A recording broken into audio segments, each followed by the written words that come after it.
Krok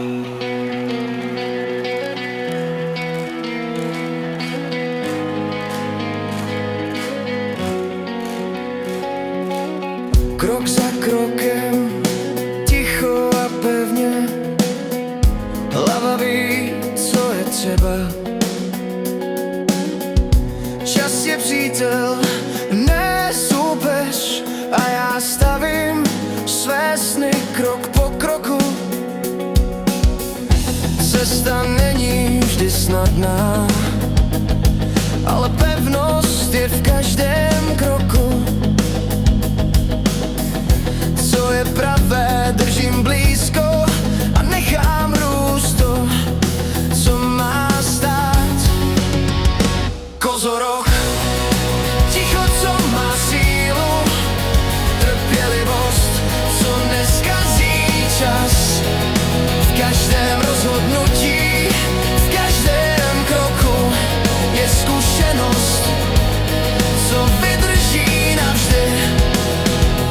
Kozoroch, hlas, co vede klidně,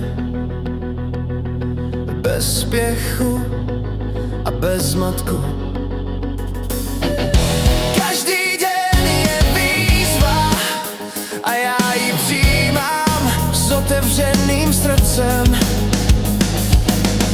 Ne honba za okamžitým, ale cesta, co má smysl.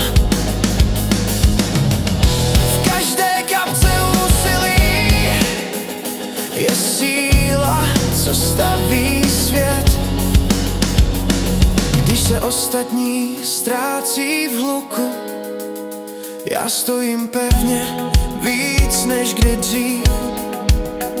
V srdci držím své hodnoty a nechávám růst to vše, co má být. Kozoroch, ticho, co má sílu, trpělivost, co neskazí čas. V každém rozhodnutí, v každém kroku je zkušenost, co vydrží navždy.